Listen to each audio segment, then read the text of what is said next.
Iran Israel के कशीदगी के बाद पाक ईरान ताफ्तान बॉर्डर मुकम्मल तौर पर बंद। जंग के बाद पाक ईरान सरहदी शहर ताफ्तान में ग़िज़ाई किल्लत पैदा होने का खदशा।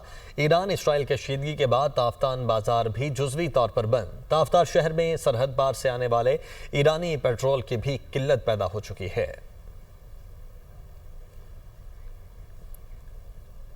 ईरान इसराइल के कशीदगी के बाद पाक ईरान ताफ्तान बॉर्डर मुकम्मल तौर पर बंद। जंग के बाद पाक ईरान सरहदी शहर ताफ्तान में ग़िज़ाई किल्लत पैदा होने का खदशा। ईरान इसराइल के कशीदगी के बाद ताफ्तान बाजार भी जुज़वी तौर पर बंद। ताफ्तान शहर में सरहद पार से आने वाले ईरानी पेट्रोल की भी किल्लत पैदा हो चुकी है।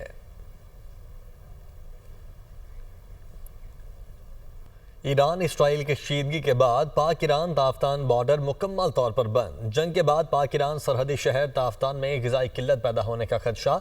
ईरान इसराइल के कशीदगी के बाद ताफ्तान बाजार भी जुज़वी तौर पर बंद। ताफ्तान शहर में सरहद पार से आने वाले ईरानी पेट्रोल की भी किल्लत पैदा हो चुकी है।